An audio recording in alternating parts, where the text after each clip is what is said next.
Δεν πιστεύω.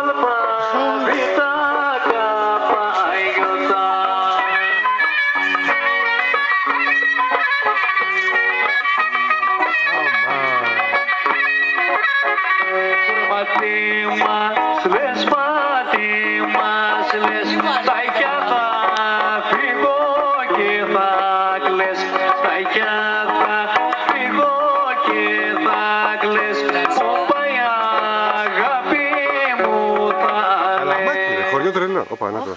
Α, εκείνος.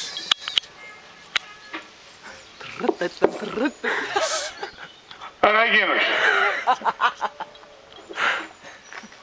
Ξύλα ατομικές ανάγκες θα πάρουν μόνον οι συνταξιούχοι του ΟΓΑ και οι πολίτεκνοι. Όχι ρε πούς. Οι ενδιαφερόμενοι θα έρχονται στο γραφείο του συνεταιρισμού να πληρώνουν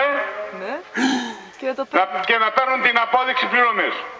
Με αυτοί θα πηγαίνουν πάνω στο δάσος να παίρνουν τα ξύλα.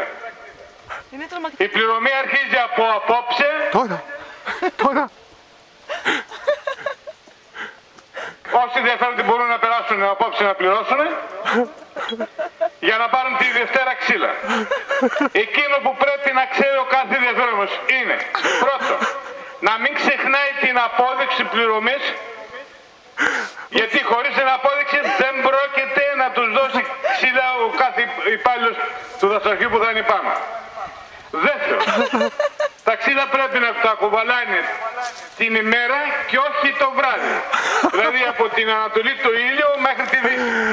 Και απαγορεύεται ρητός τα Σαββατοκύριακα. Εάν δεν εφαρμόσουν αυτά και πιαστούν τη νύχτα ή τα Σαββατοκύριακα να κουβαλάνε ξύλα και τους πιάσουν, θα κατασχένονται και θα πηγαίνουν δικαστικό. Ας φάρω το κεφάλι. Επαναλαμβάνω την ανακοίνωση. Και στο τέλος, ευχαριστούμε. Ξύλα ατομικές ανάγκες το δασαρχείο θα δώσει μόνον στους συνταξιούχους του ΟΓΑ και στους πολίτεκνους. Οι ενδιαφερόμενοι θα έρχονται στο γραφείο του συνεταιρισμού να πληρώνουν, θα παίρνουν την απόδειξη και με αυτή θα πηγαίνουν στο βουνό να παίρνουν ξύλα. Η πληρωμή αρχίζει από το απόψε. Για να πάρουν τη Δευτέρα ξύλα. Ευχαριστούμε. Εκείνο που πρέπει να ξέρουν είναι πρώτον να μην κουβαλάνε ξύλα το βράδυ μόνο από την Ανατολή του ήλιου μέχρι τη Δύση και δεν επιτρέπεται τα Σαββατοκύριακα να κουβαλάνε ξύλα. Αν τους πιάσει κάποιος υπάλληλος του δασαρχείου, τα ξύλα θα κατασχένονται και θα πηγαίνουν και δικαστικός. Τα ξύλα. Ευχαριστούμε. Τα ξύλα. Αυτό. Μουσική. Μουσική. Αυτό. Ξέρω.